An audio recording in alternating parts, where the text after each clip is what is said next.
Good morning, good evening, or good night, whichever the case may be. Dave Tallow coming at you with another Rocky Mountain Rankings, everybody. And if I've looked under the weather, it is because I am under the weather. Bad, well, I wouldn't just say bad day, but it's a rainy day. 3 days off, and I've had one and a half. We've had 1.5 days of good weather. So anyway, I'm not here to talk about the weather, talking about the gloominess.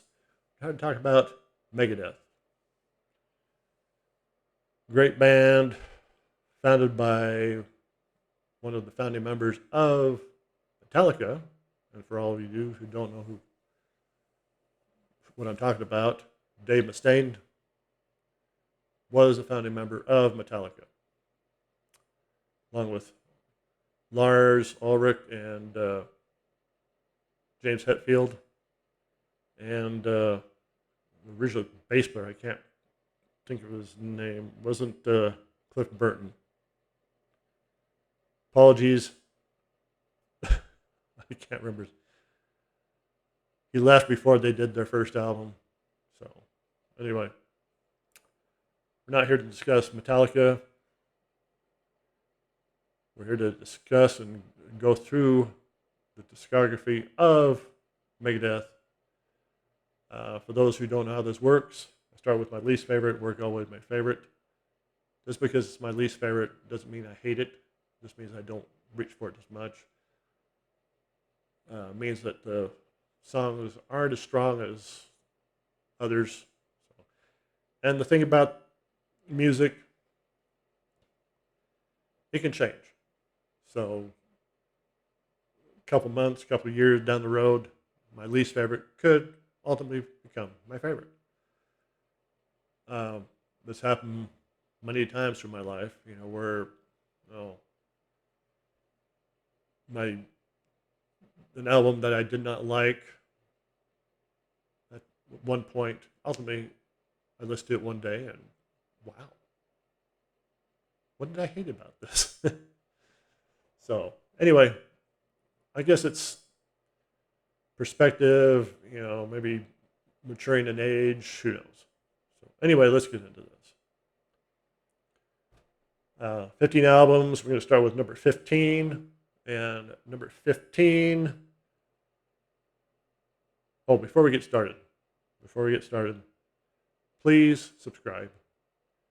Please like the video, hit the notification bell, and leave your own ranking down below in the comments. I would love to see it. So anyway, released November 1st, 2011. Number 15, we got 13. David Ellefson's return after, I think he was gone for 3 or 4 albums. But yeah, it was a good return. Though this album, some of the songs, I like. Sun Dust good. Public Enemy #1's good. Title track's okay. Deadly Nightshade, love that one. One thing I gotta say about Dave Mustaine is he's fixated on the New World Order thing.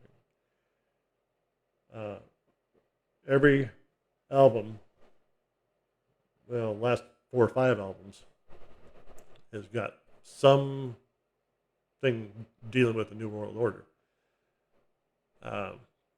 If the New World Order is a real thing, who knows? But anyway, good, decent album. Love the cover. There's all the covers on, again, with a few exceptions, great covers.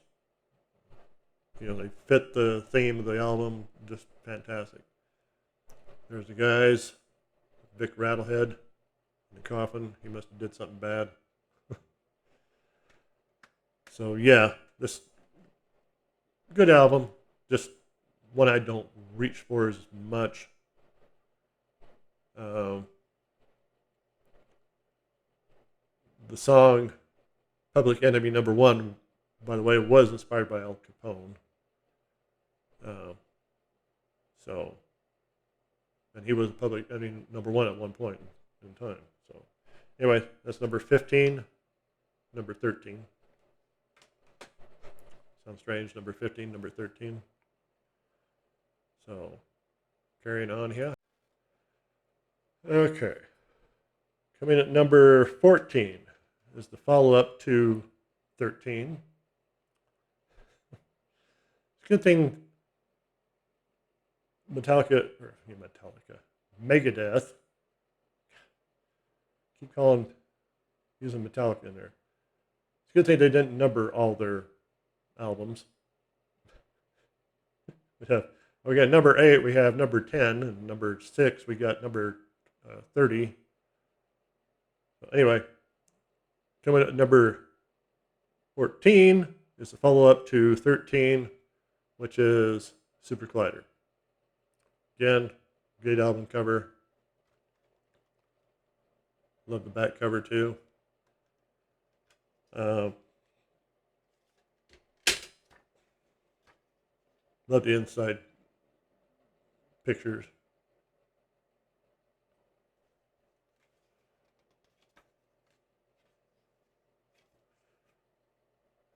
Love the little stories on here.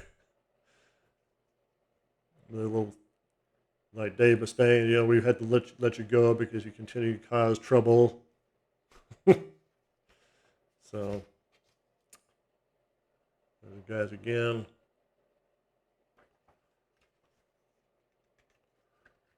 Whereas this one he had, of course, Dave Mustaine, Sean Drover on drums, Chris Broderick on lead and rhythm guitar, and David Ellefson on bass, of course. I think that one song I really love on this is Cold Sweat.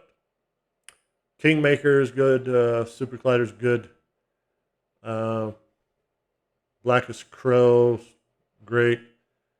Though all in all,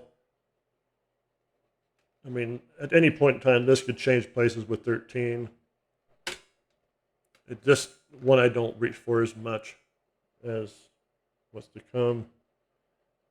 Not to saying that down the road, it could become ultimately my number 1, number 2, number 3, And I have been listening to these for the past couple weeks. Every single one, at least 2 or 3 times. David Draymond actually guested on this, on Dance in the Rain, which I did not know. Of course, I haven't really delved into the credits on, which is kind of cool. Love Disturbed, love David Draymond, he's great guy. Like I said, I love Cold Sweat, the Thin Lizzy cover. Dave and the crew just do a great job putting that metal edge on it. Just love it. So anyway, that's number 14, Super Collider. Okay. Coming at 13. Now, I know a lot of people say this is what started the thrash movement. Of course, that can be debated. It could be Metallica. Some people will say it's Metallica. Some people will say it's Slayer. But this was a pure thrash album. Some people, we call it speed metal. Remember when speed metal came out? A lot of my friends did not like speed metal. Ultimately, they changed their tune, and I was one of them. I didn't know what to make of speed metal. I didn't know what to make of Metallica or Megadeth or any of them. I'm like, why are you trying to wear out your guitar? Of course, I'm a child of the Kiss era. That's the band I started out with. The band that, got me fully into rock and roll. Kiss. At the time I was, I could have went to country, I could have went rock, I could have went pop, whatever. But anyway,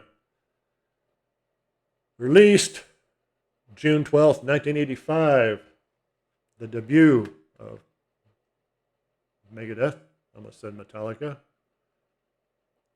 Killing is my business and business is good. Now, I know a lot of people are saying, why are you putting this so low, Davies? Well, main reason, I don't reach for it as much. On this album, you have basically the founding members, Dave Mustaine, Dave Ellefson, Chris Poland, who did not play on this album, I believe. I think. Let's see.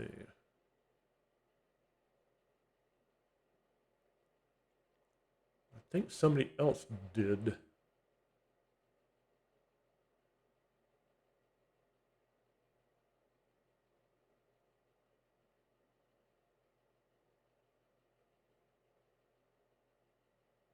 Yeah, Kerry King. Yeah, he did play a short time with them.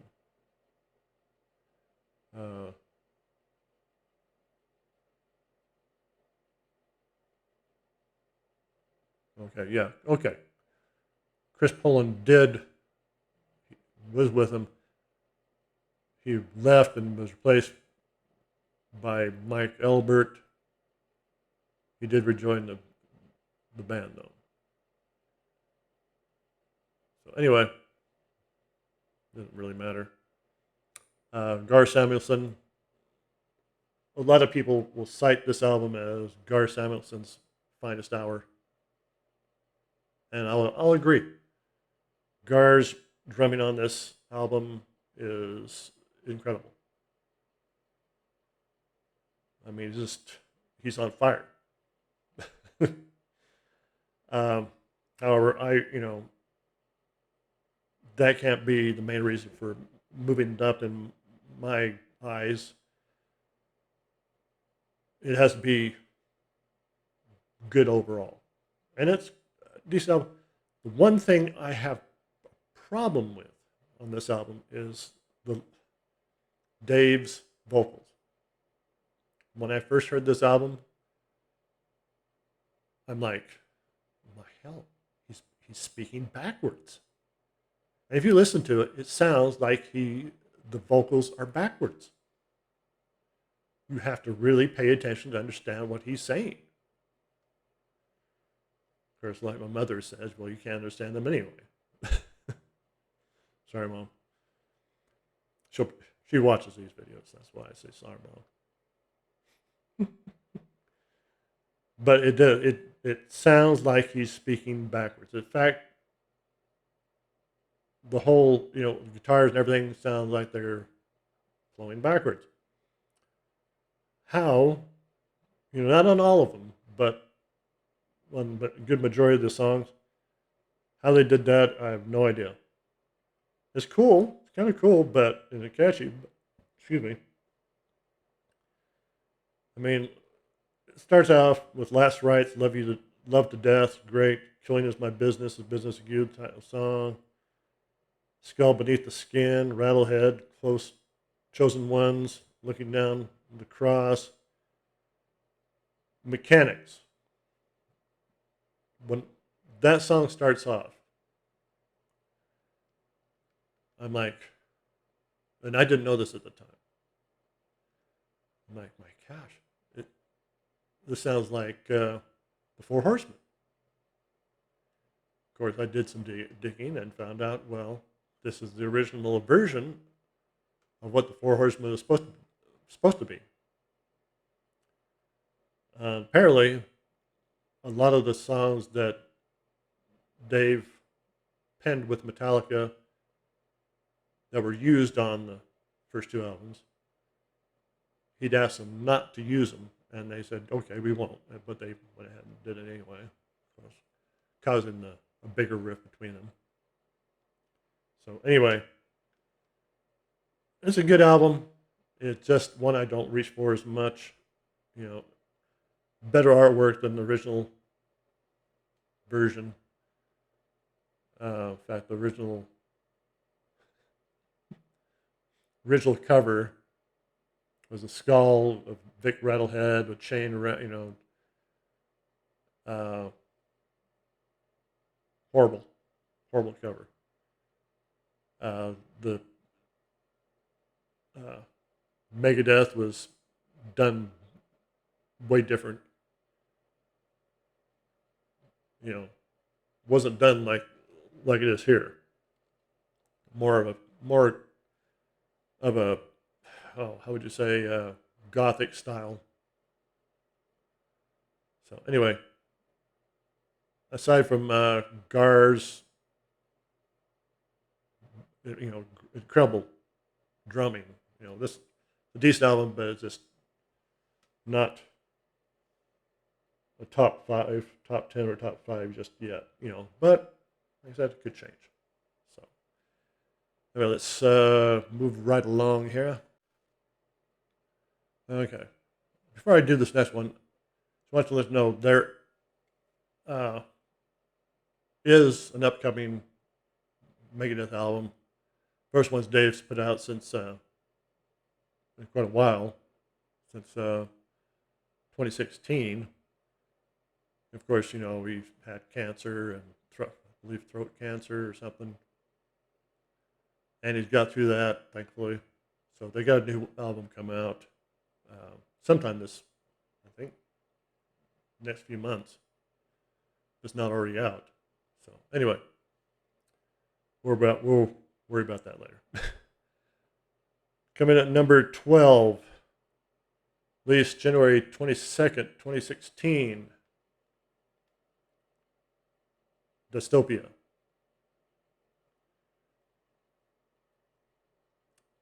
That last album supposedly is going to have Dave Ellefson on it. I'm not going to get into why. What other than what's been going on is questionable. I think Dave, though, needs to be a little bit more forgiving. Of course, at the same time, he could be looking at the long run implications of what went on. We all do stupid things. We all do make bad mistakes in our life. We need to learn from them, and people need to step back and say, okay, they did this bad thing.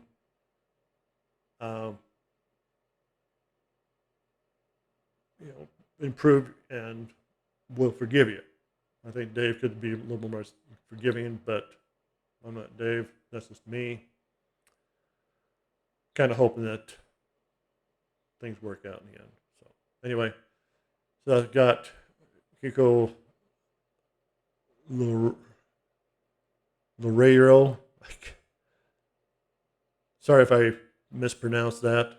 And Chris Adler on drums. Good, decent album.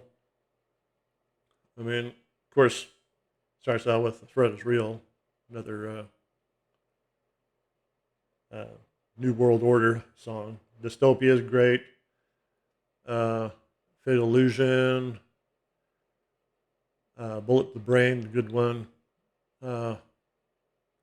Post-American World. Not a big fan. Poison the Shadow, The Emperor's good. Love the Emperor. To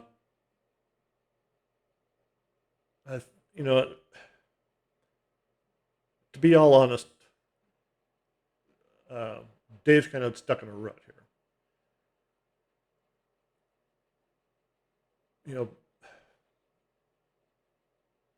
He needs to try different things.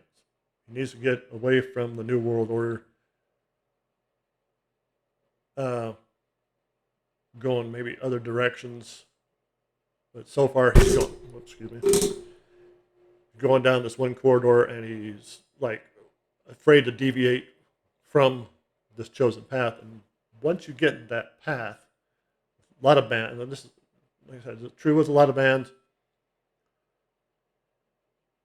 you get stuck in a rut, and people start saying, well, I'm not going to listen to that new album because it's just going to be the same thing over and over again. This one's a little bit better than the previous two, Super Collider and 13, but it's still in that rut, and I'm afraid if he doesn't get out of it, it's going to spell bad things for Megadeth. I don't know if it's got any pictures in here.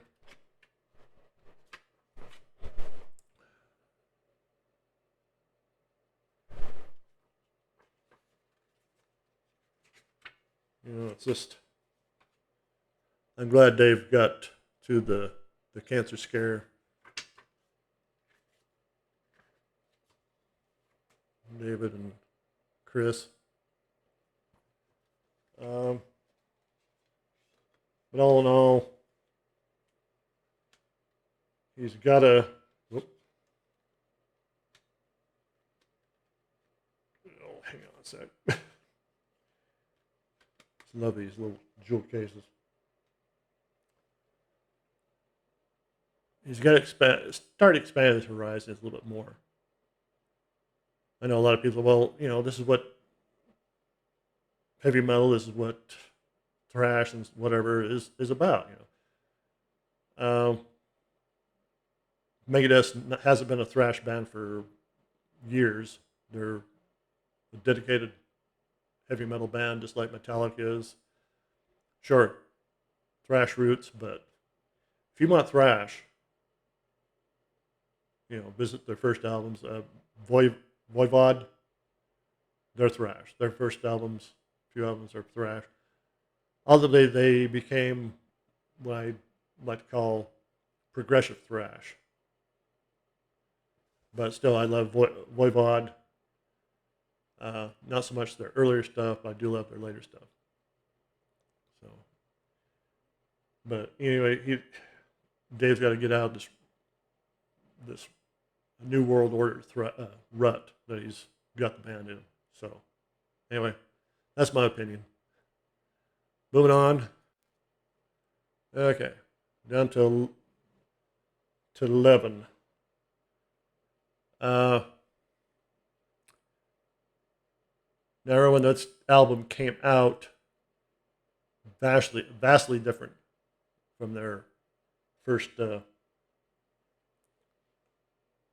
4 albums.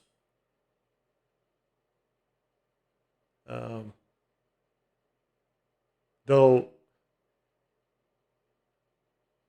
not, well, I'd like to say this is a lot heavier than, it's more metal than thrash. This is where they started deviating from thrash into more heavy metal. Released July 14th, 1992. Countdown to Extinction. Good album. Sweating Bullets. I don't need to hear that song again. Don't get me wrong, it's a great song, but it just one of those songs that starts out up here and then sinks. That's what happened. That's what's happened with it to me. Skin of My Teeth, the same thing there. Symphony of Destruction, yeah. Architecture of Aggression, I love that more. Foreclosure of Dreams, okay. This Was My Life's good. Countdown to Extinction's good. High Speed Dirt's great. Cyclotron. An album that starts off weak but kind of gains strength near the end. at least for me. But like I said, vastly different from their first four. Though their Rust in Peace, you could tell that they were kind of drifting from the thrash to the metal right there.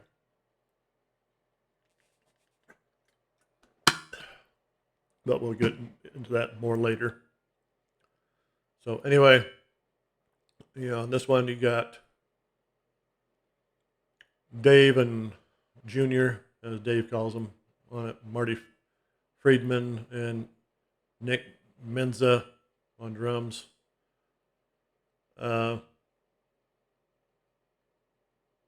Good combination right there. Great combination. I don't think they get any pictures of the band in here. Oh, yeah. There's Dave.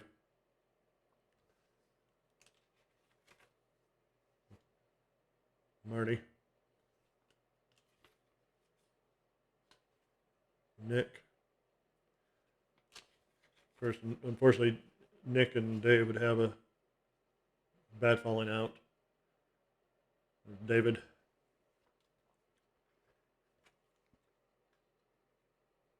And don't get me wrong, I do like this album. It just, like I said, starts off weak, and but finishes strong. So that's its saving grace. A lot of albums start off strong, and then weak. But this is just the opposite for me. So anyway, moving right along. Okay. Next one. Kind of a return to form for Megadeth. Especially after two previous albums weren't, especially the previous album to this one, wasn't greeted positively by a lot of people. So they decided, Dave decided, well, we're going to get back to what we know best, and that's heavy metal, real solid heavy metal. Released May 15th, 2001. The World Needs a Hero. Last one with Dave Ellefson on bass until he returned with 13. But yes, it's a return to what the previous two albums should have, previous album, not the previous two albums, the previous album should have been. This one's got Jimmy DeGracio on drums and Al Petrelli on guitar. Yeah, it's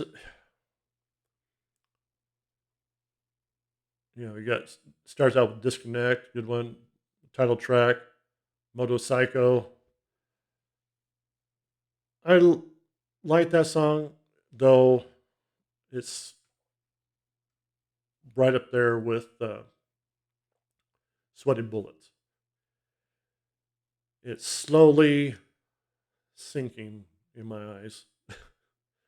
And I'm afraid that eventually it's going to be where I'll skip right over it. It's not quite there yet, but, well, I don't know. It's strange how, some of these songs, they start out great when you first hear them, they start out great, and eventually you just end up hating the guts of the song.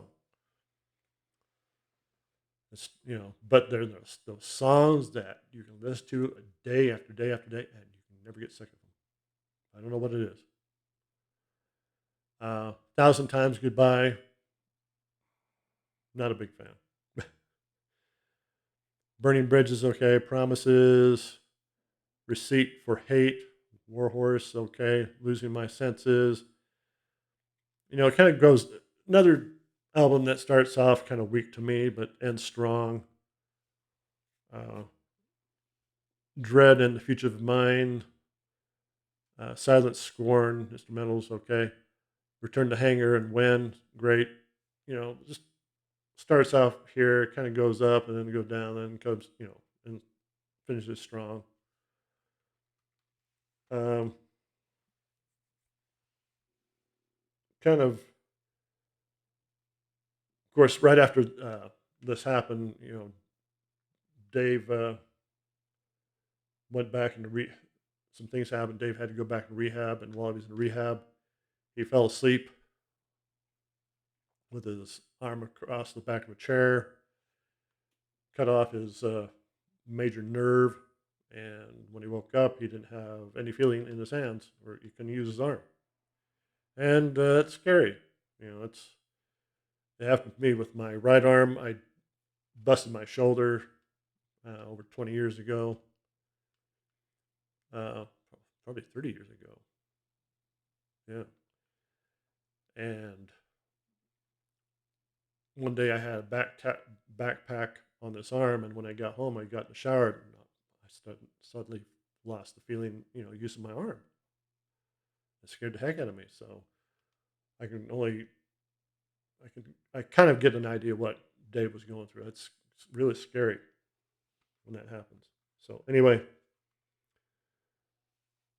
solid return to their sound, but I think it could have been a little bit better. And of course, with Motorcycle, you're trying 1,000 times goodbye. They're trying to get that hit song out there, radio friendly thing. So anyway, that's number 10. So we're in the top 10 now. So moving right along. Okay, this one is the follow up to The World Needs a Hero. It's also, I believe, well, it was the first one after Dave recovered from his arm injury. And it was originally supposed to be a solo album. But of course, the powers be had their way, and they said, no, you're going to release it as Metallica, or Megadeth album. Uh, Released September 14th, 2004. The System Has Failed.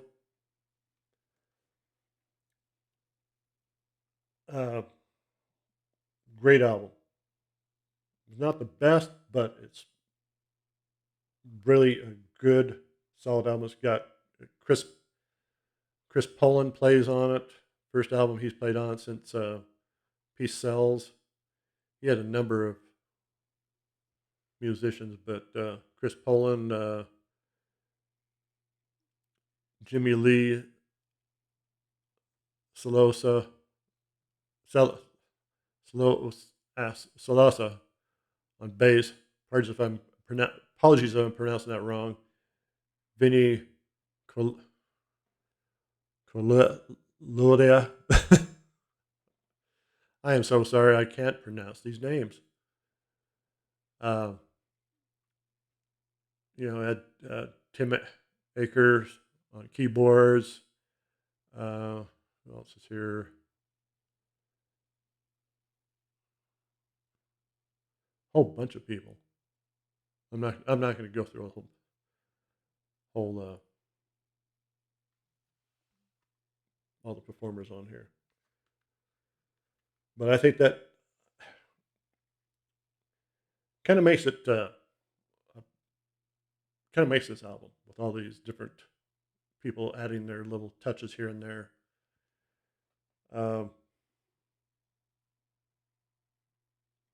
Blackmail the Universe, great. Die Dead Enough, I love that one. Kick the Chair, Scorpion, Tears in a Vial, I Know Jack, Back in the Day, Something That I'm Not, Truth Be Told, Mice and Men's great. Shadow of Death and My Kingdom, really a real heavy album. The only thing that's holding it back from being higher right now is it's just Dave and session musicians. Though, like I say, they add to it. It also takes away because what you're going to get out on the road is going to be vastly different from what played on this album. If he would have had Chris and Jimmy and Vinny as the band, along with some of these other, yes, but it's kind of a takeaway to me when you got session musicians and you have they play great, and then when you get on the road, it's not what it was. Of course, people say, well, you don't want if you want to hear the studio album, listen to a studio album. And I agree with that. It should be different, but it shouldn't be vastly different. And you're going to get when you have something like this, you get a vastly different live performance. So anyway, it's still a good album. Moving up. If I'd done this a few months ago, this probably would have been at the bottom. But still, it could move up, but without regular players, without 100% solid members, it's kind of hold it down to my expectations. But like I said, it was supposed to be a solo album by Dave, and they talked him into releasing it as a Metallica or Megadeth album. So, but that's just me. So moving right along. Okay, this next one, number 8, is really moved up. I listened to this the other day, and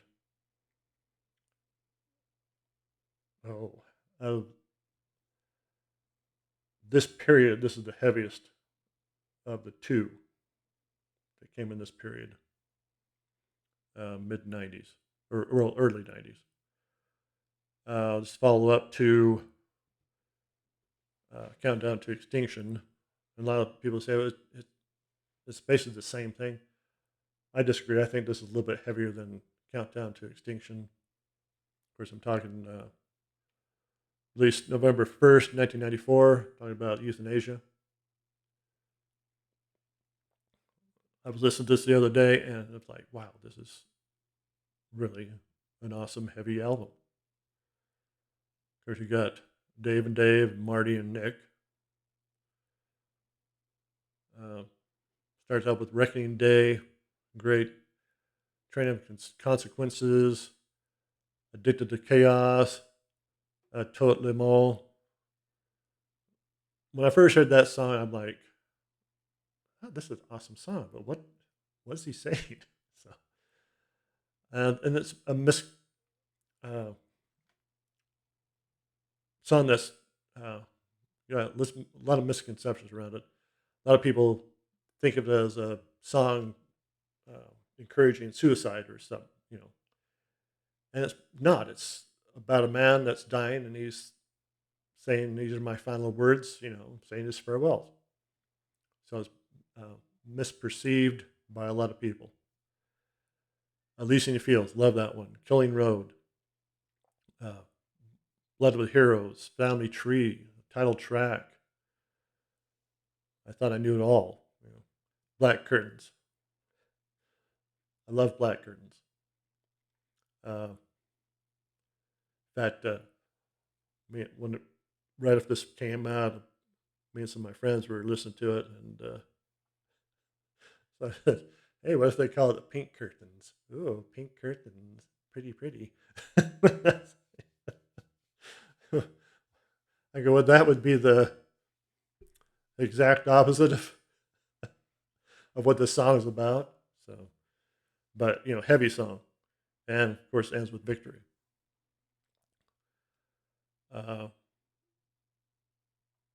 It's an album.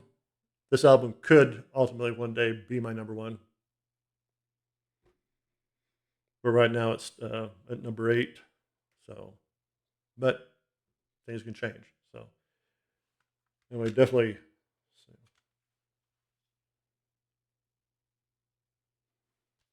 I don't know if there's any. Oh, yeah. There's the guys.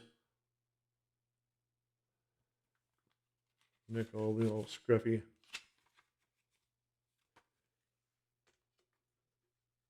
But yeah, if you have all you people who have never listened to Metal or Megadeth, give them a chance. And that's what this channel is about. Getting information out there, letting people know what exists. I've discovered a ton of bands thanks to people like Pete Pardo and all Chris Allo and all those guys. Another channel like Bryce who on Bryce Talks Metal. Discovered a lot of new bands and stuff I would never have known about. Spark your curiosity. That's what I'm hoping to do here. Spike your curiosity. If you've never heard Megadeth, just definitely check them out. This awesome, awesome band. I think way better than Metallica. This is what Metallica should have been. And who knows? If Dave Mustaine had left Metallica, they've been put on a lot better albums. Of course, Dave's got 5 up on Metallica, 5 more albums. So anyway, moving right along. Okay. Another album that's moving up in my metal world. Released May 15th, 2007. United Abominations. I call this period Dave's United Nations fixation. His United Nations period. He gets fixed on certain things with a few albums. Like last 3 has been New World Order, and this period was United Nations and stuff. But anyway, oh no, this album has moved up in my eyes.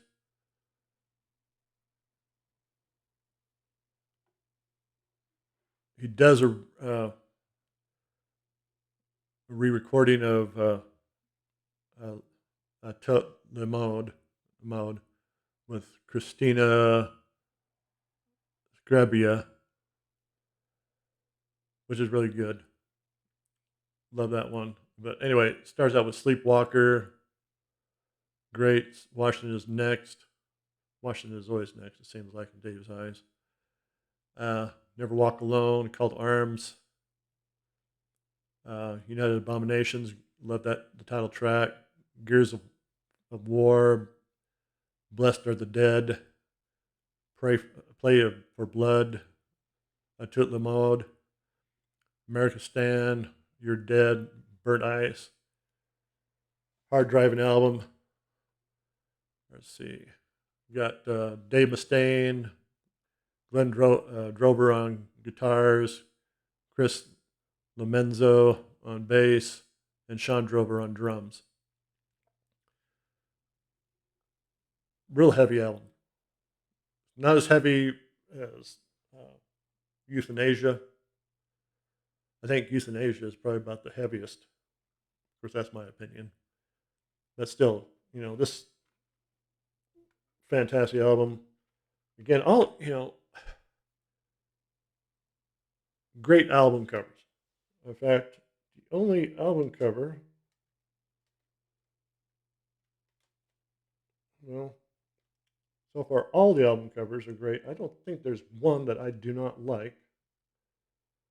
Well, there is one I don't like. That's to come. So let's see here. There's the guys in the band.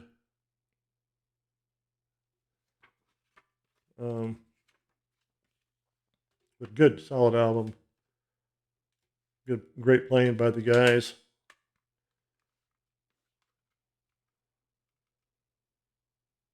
And definitely, like I said, definitely moving up in my eyes, in their discography. Another album that could one day be number one. So,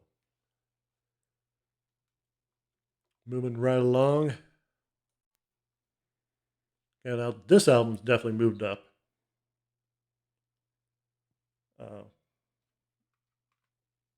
And especially in the last few weeks. This probably would have, if I'd done this a couple weeks ago, this probably would have been close to the bottom. But I don't know, this album has just improved. I think that this,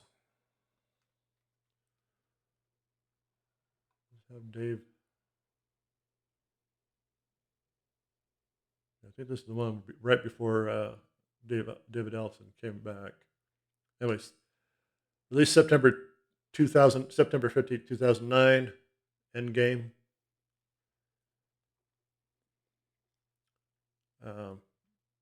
Love the way this album starts out. Dialectic Chaos. I think that's how it's pronounced. Great instrumental, hard driving opener. I mean, just reaches out and grabs you and pulls you right in. That's what you want from a great metal album. It's that arm or hand comes out and grabs you by the collar and says, "You're coming with me, buddy." And then goes right into This Day We Fight. 44 minutes.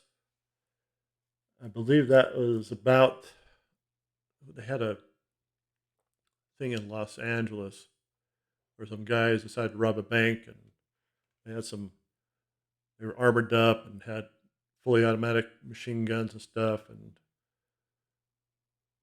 they just went to town. Of course, luckily the cops took them down. But great song, 1,320, good. Bite the Hand and Body is great. Endgame's great song. Hardest part is Letting Go, Seal the Kiss. It's all right. I'm not a big fan of that one. Head Crusher's good. How the Story Ends and The Right to Go Insane is great. All in all, great album. You got Chris Broderick on lead guitar, James Lomenzo on bass, and Sean Drover on drums. So, yeah, solid work from the guys. So, okay, we're in the top five. Okay, now I know there's going to be a lot of people out there going, Davies, how can you put this in the top five? How can you even put this in the top 10? Well, music is all in the ears of the listener. When I first, and I'll agree, when I first heard this album, I was totally shocked. Like, wow, this is vastly different from anything that they did or would do.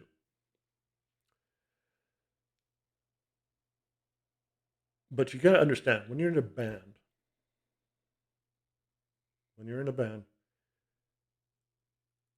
if you don't try different things, you're always going to be going, well, maybe we should have tried this. You're going to go, what if you'd done this? What if you'd done that? And a lot of bands who have failed to try different things have ultimately succumbed and went downhill and ultimately vanished. Back in the 70s, all through rock history, there are bands that come out with one or two albums that didn't do really good. But now we look back on them with fondness. or we just love them. Of course, the thing is they failed to try something different, or there is that chance that they did try something different that was too sudden, too different all of a sudden. This album right here is an album that could have been too different all of a sudden if it had been for the one before it. This could have been the death knell for Megadeth. Released August 31st, 1999. Of course, I'm talking about the infamous Risk. And they were taking a risk with this album.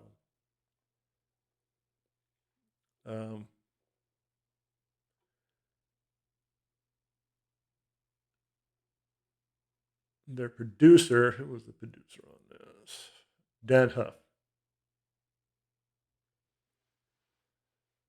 Took them in a vastly different area. The manager, what's his name? Prager. Of course, I think they ultimately told him to go to hell.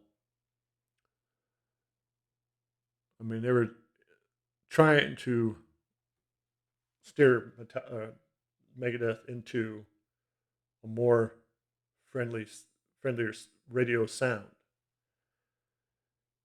Well, Megadeth's not radio friendly, as far as I'm concerned.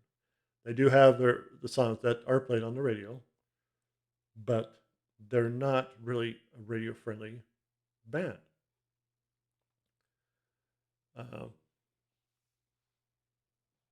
But like I said, I was in total shock. But as the years have gone by and I've listened to this more and more, I've come to love this album. Probably because of its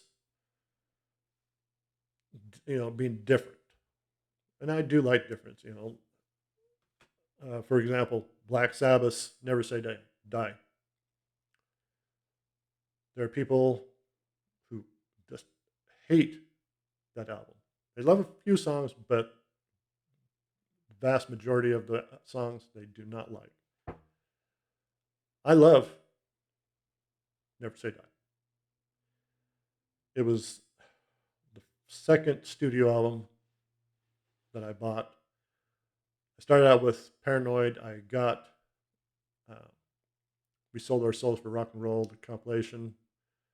And then I got Never Say Die. And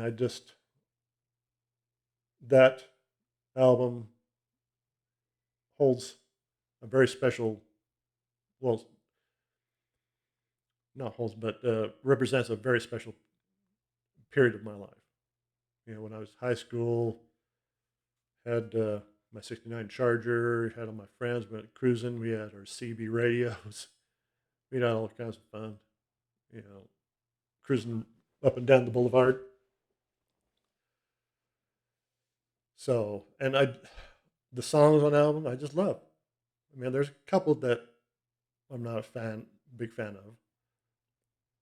But in all, Never Say Die, I absolutely love. This one right here it doesn't represent a period, but I love it because it's different. It starts with Insomnia. It's not my favorite song on the album, but it's good. Prince of Darkness, love that one. End of the Arena, that was great. But, that little piece that also goes into Crush 'Em, the song that Dave Mustaine's their disco song. But it's great. Breadline, I love it. Doctor's Calling, love that one. I'll Be There, great song. Of course, all those songs right there. We had Bud Prager, co-written with Bud Prager. So you can tell right there, Bud Prager's trying to herd the band into this different direction, and a direction that Dave Mustaine ultimately did not want to take. Wonderlust, great. Ecstasy, Seven, and Time, the beginning and the end. All in all, I just love this album. I mean, if it wasn't for the four that are to come, this could very well be my number one. You know, I know there are a lot of people that are, you're nuts, you're nuts. This should be last. Well, not with me. This is my number 5, and I'm sticking with that. You know, the only thing, and this is what I was talking about earlier. You know, the artwork on all these albums is great. This one is the only one I have a problem with.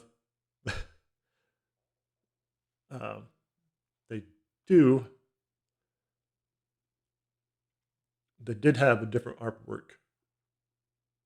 It looks like the release on a mousetrap, and with just Megadeth and the mousetrap.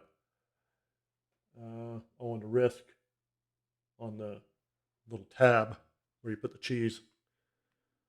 That one was that one's horrible. This one's a lot better over that one, but it could have been better. You know, and one of the few albums that doesn't have Vic Rattlehead on it. So, but anyway, that's number 5, Risk. Okay, now we're number 4. And I know a lot of people, well, I know of a lot of people who claim this as their number 1 album.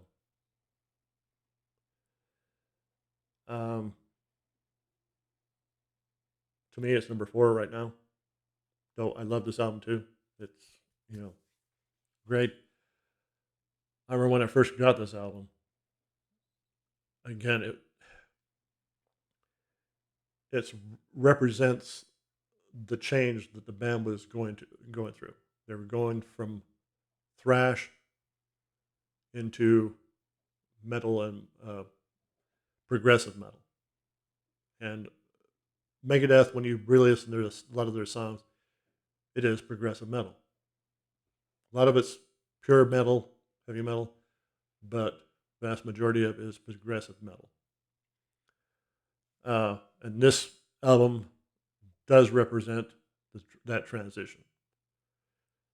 Released September 24th, 1990. Rest in peace. Now, I remember when I got this album, I tell you the truth, I didn't like it. I did not like it. And I chalked that up to being because of the previous albums. Very first Megadeth album I got was Peace Sells.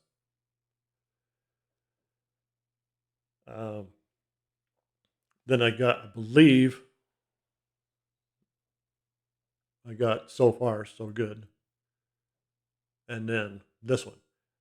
And like I said, this album is vastly different from those first 3 albums. But it represents, as time has gone on, this has grown. I know a lot of people who didn't like this album, but love it now. Like I said, it represents a transition where they were, and this is where you need to try different things. And they were trying different things, but it wasn't a vast difference like this album.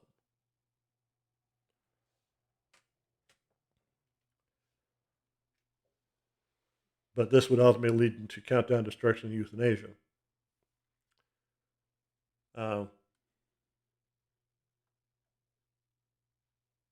It has grown on me, and it has gone up in my, of course, now it's ultimately number 4. It starts with Holy War, The Punishment Due. Great. Hangar 18, Take No Prisoners, Five Magics, fantastic. Poison Was the Cure, Luscrilla, Luscrillita, Luscritia. Always have a hard time pronouncing that. Tornado of Souls, Dawn Patrol, and Rest in Peace, Polaris. They did this on the whole thing live. Loved that. But this has vastly improved from when I first bought it. And this is the first Megadeth album I bought on CD. I bought So Far So Good on cassette because I wanted to listen to it right away on my truck. So I bought a cassette, but this is the first one I bought on CD, and it's held out pretty well. Not as scratched as some of the others. There's the guys on the back. It was Marty and Nick's first album. Chris is credited with playing guitars on 11 through 13, tracks 11 through 13 on the 2004 reissue. Let's see. Okay, Rest in Peace, demo. Okay, the demo. Okay, that makes sense. So, but anyway, great album. It shows the growth that Megadeth were going through, the progressions they were doing. And it goes to show you when you try something different, it can be shocking, but it shouldn't be too shocking. So there we go. Rest in Peace at number 4. Okay, number 3. This album, I believe, produced their first radio hit. Yeah. Well, actually debuted at number 10 on the Billboard 200. Released June 17th, 1997. I'm talking about Cryptic Writings. Another transition album, as far as I'm concerned. By this point, they had vastly moved away from thrash. And the songs were structured for more radio friendly play, but at the same time, Megadeth's not a radio friendly band. Whether on the radio or not, it doesn't matter to me. I'd assume they just not be on the radio because they're, especially at this point. When you got great musicians, great album covers, that's what spikes the interest. You buy the music, and it spikes your interest even further. Now, do I like this album? Yes. Otherwise, it would be number 3.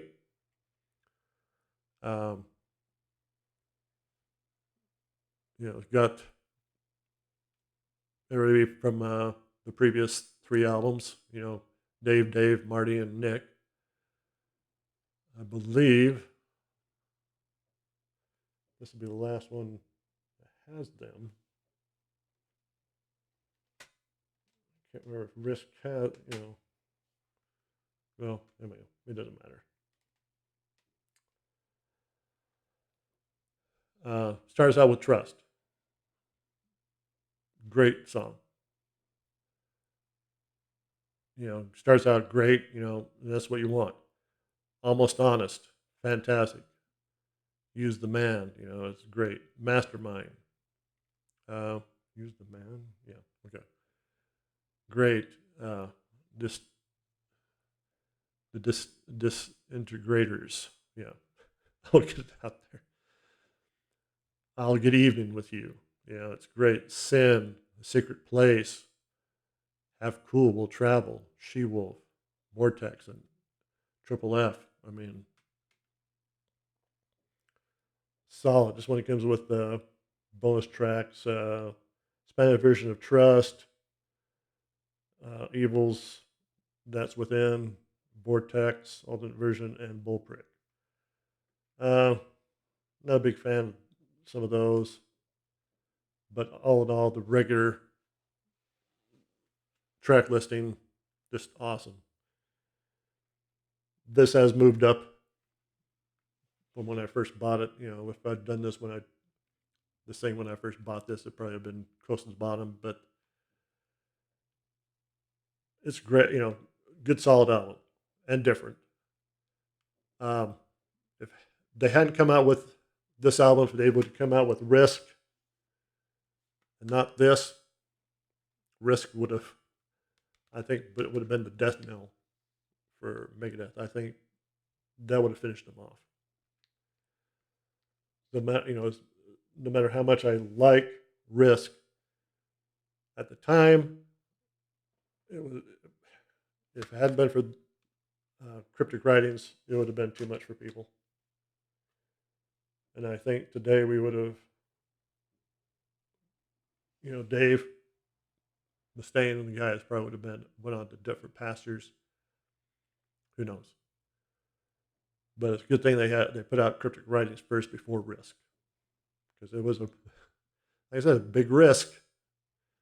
So anyway, that's number 3. Of course, you guys know what my top 2 are, but you don't know which is going to be my number 2 and which is going to be my number 1. So let's find out, shall we? Okay, number 2. We're going to get a lot of people upset at me for this, but that's the way it is with me. Released September 19th, 1986. The last one with Gar Samuelson on drums. Of course, I'm talking about Peace Sells, but who's buying? Very first Megadeth album I bought. There's the guys on the back. Had no idea Dave Mustaine had been in Metallica at this point when I bought this.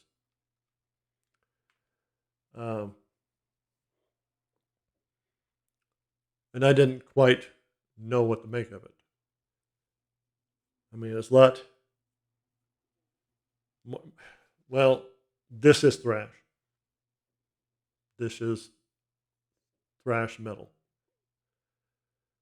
I kind of put it up the way I felt when I first heard Black Sabbath. It was kind of culture shock.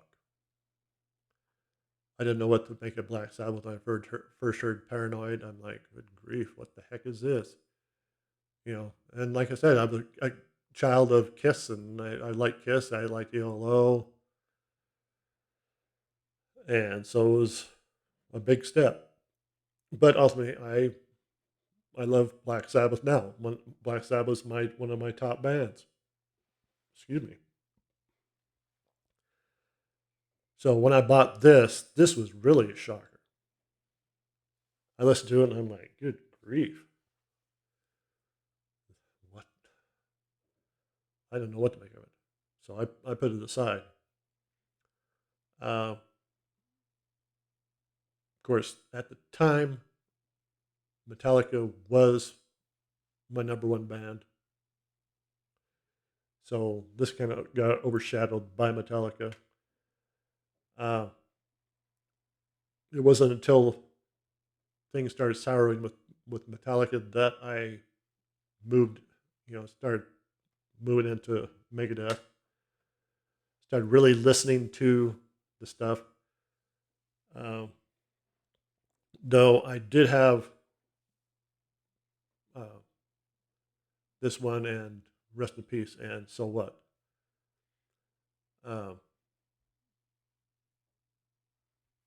They weren't, they weren't making a big impression on me. But now they do. I just love these albums. Wake Up Dead, great. Conjuring, Peace Sells, Devil's Island, uh, Good Morning Black Friday, great. Bad Omen. The only song on here I don't like is I Ain't Superstitious. I do not like that song. It's not a Megadeth song. I'm sorry. Then my last words. Um, Gar's drumming on here is a little bit more subdued.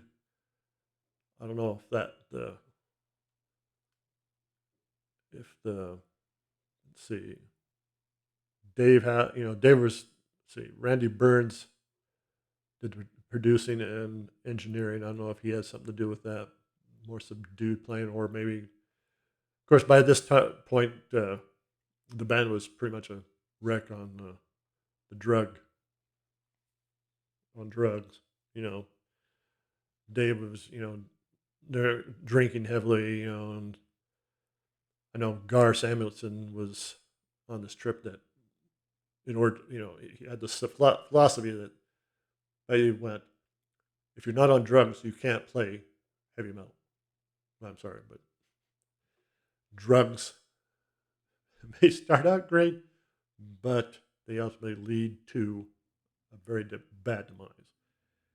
And if you guys hadn't got cleaned up, especially Dave, it would have been the demise of this band. Of course, that's one of the reasons why he got kicked out of Metallica, because of his erratic behavior and so on. But other than that, this is a great, great album. Like I said, my very first one. It always hold a good spot in my heart. Of course, a lot of people go, why is it number one? It should be number one. Well, we'll get into that. And I'll tell you why that's not my number one, right? At least right now. Okay, number one. Of course, you probably all you Megadeth fans, you know what my number one is. For all of you who don't know Megadeth, you have no idea, unless you've been cheating. Released January 19th, 1988. So far, so good. So what? This was the second album I bought from these guys after a few years.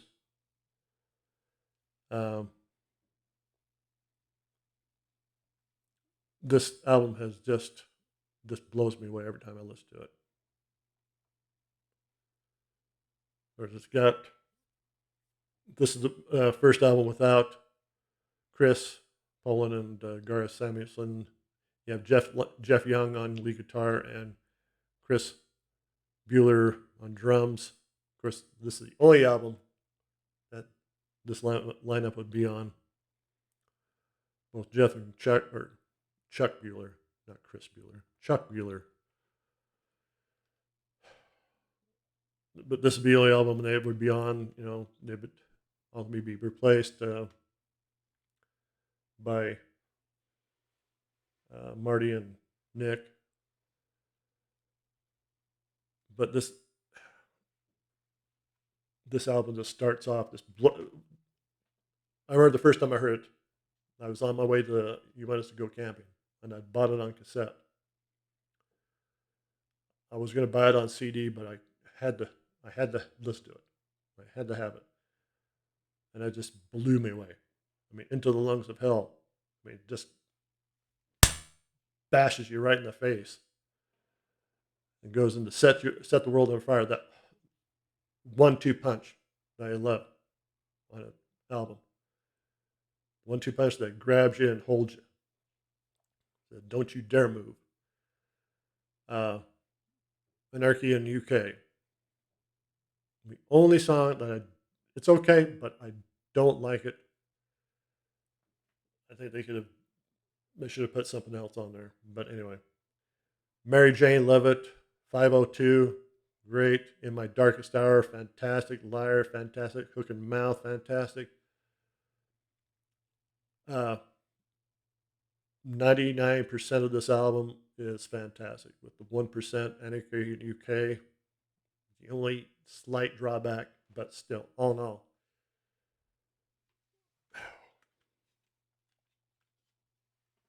There's the band. Check out those tight pants.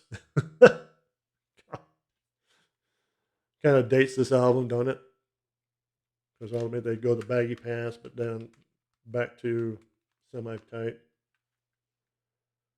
That's the state of fashion. I don't do fashion. I'll wear what I want. So anyway, if you've never heard So Far So Good, it's just incredible. Just Dave going, if you think our first two albums were great, this is going to kick your butt. And of course, Rust in Peace that followed.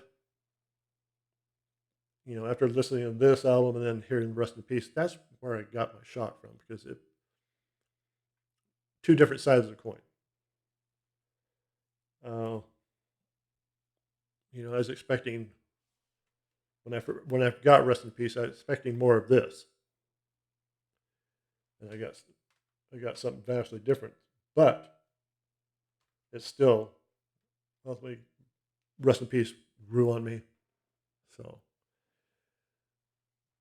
So anyway, if you've never heard any of these albums, you definitely got to check them out.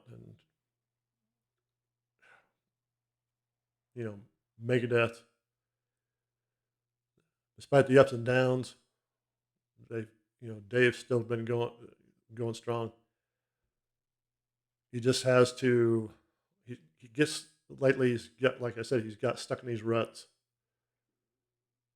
and he's kind of tending to drag things out too much. So that's why some of the newer stuff, it's lower in my listing here. So anyway, hope you like that. Definitely leave your ranking down below. I'd love to see it. Hear your comments and your thoughts about Megadeth, what you like about them, what you don't like. The only thing I don't like about Megadeth is Dave's fixations on certain things. Other than that, love them to death. So anyway, let me know what you like, what your views are, and I know I haven't been doing too much, but hopefully things will start loosening up here and I'll be able to do more. But when you work a full-time job, you got a day and a half off. And this year's been weird. This year has been weird. I mean, we've, price of everything going up, and Uncle Joe and Aunt Kamala in Washington, just, I'm sorry, but they've screwed things up. But that's my opinion. So I'm not going to I'm not going to do the politic thing, but things could have been vastly different.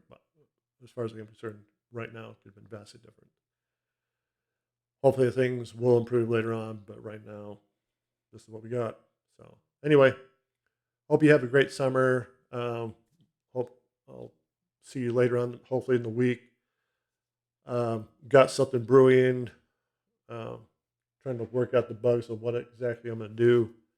But it's going to be something recurring day after day for the month of June. So anyway, that'll be starting on June 1st. Hopefully, we'll see how that goes. And but anyway, have a good one, and we'll see you later.